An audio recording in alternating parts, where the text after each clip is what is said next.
इसलिए वो ऐसा करते थे कि किसी के कहने पे सुनने पर उठते थे और बैठते थे। लेकिन आज मुझे भरोसा है कि बिहार ही नहीं, देश में लाखों करोड़ों निषाद का बेटा, पिछड़ा का बेटा, दलित का बेटा आज सनब मल्ला को जानने लगा। अब मैं भी इसलिए मैं कहता हूं गर्व से कि मैं सनब मल्ला हूं, पूरे देश में निषाद का बेटा हूं, उनके हक अधिकार के लिए लड़ाई लड़ता रहूंगा। आखिरी सांस तक मैं अपने लोगों के लिए लड़ाई लड़ते रहूंगा। आप सबको पता है कि अगर मैं उनकी बात मान लेता तो शायद ये नहीं होता। आज हमने बोचहा में चुनाव लड़ने का निर्णय लिया। आप सबको पता है कि गठबंधन में वो सीट हमारा था। जब सीट अगर हमारे स्वर्गीय विधायक जी का निधन हुआ तो निश्चित तौर पर सीट खाली हुआ और उसका पहला अधिकार वीआईपी का होना था, लेकिन उन्होंने नहीं किया। उन्होंने अपने मन से अपने प्रत्याशी का नाम का घोषणा कर दिया और आपने देखा कि 4 महीना उनके पार्टी के लोग किस तरीके से बेइज्जत करते रहे, उनके सांसद किस तरीके से अभद्र बात करते रहे।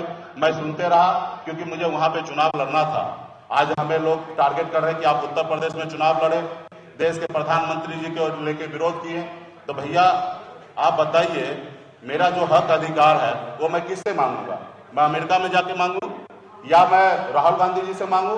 देश के प्रधानमंत्री नरेंद्र मोदी जी हैं, उनको लगता है कि वो प्रधानमंत्री जी उनके हैं, लेकिन उनको ये नहीं पता है कि देश के प्रधानमंत्री जी पूरे 140 करोड़ देश के जनता का प्रधानमंत्री है और हमारे भी प्रधानमंत्री हैं।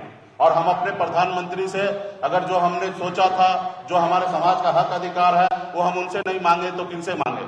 आज बंगाल में निषाद को आरक्षण मिल रहा है, दिल्ली में आरक्षण मिल रहा है, लेकिन बिहार में या उत्तर प्रदेश, झारखंड में नहीं मिल रहा है। तो ये सवाल मैं किनसे करूंगा? आज उनसे मैं मांगने का काम किया तो उनको लगता है कि ये गलत किया। आज उत्तर प्रदेश में तो जेडीयू भी चुनाव लड़े, लेकिन उनके सामने में तो आपने कुछ नहीं बात रखा, लेकिन मुकेश सहनी को आपने टारगेट किया, मुकेश सहनी को आपने कमजोर करने का कोशिश किया है। तो खैर, आपका जो निर्णय था आपने लिया है।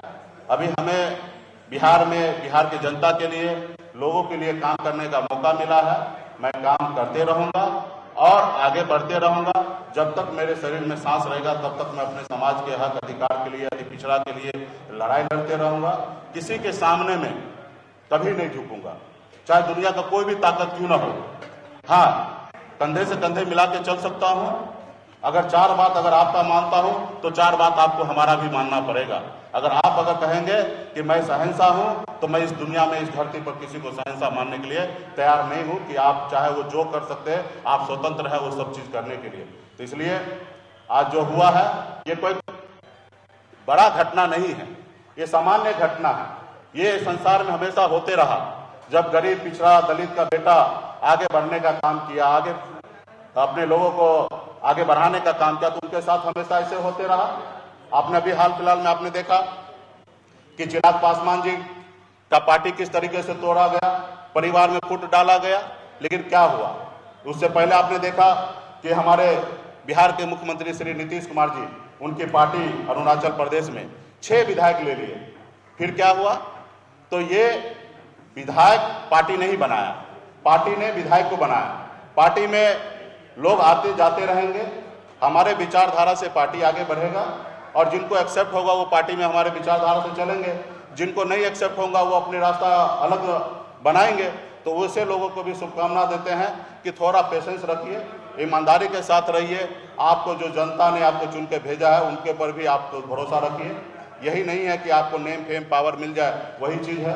आज मैं चाहता तो चैन से जिंदगी जीता, लेकिन मैंने ये नहीं चुना, मैंने संघर्ष का रास्ता चुना। अब मेरे हाथ में था ही क्या जो मैं खो गया? कल फिर 4 बनाया, फिर 40 बनाएंगे। लोगों का भरोसा अगर हम पे जो रहा तो निश्चित तौर पे हम अपने कामयाब होंगे। तो इसलिए इससे मैं ज़्यादा भयभीत नहीं हूँ, चिंतित नहीं हूँ। अभी मेरा लक्ष्य है कि बोचहा में मजबूती से हमारा जो जनाधार है, जो ताकत है, उसको लगाकर बोचहा सीट पर लड़ेंगे और जीतेंगे। अब बाकी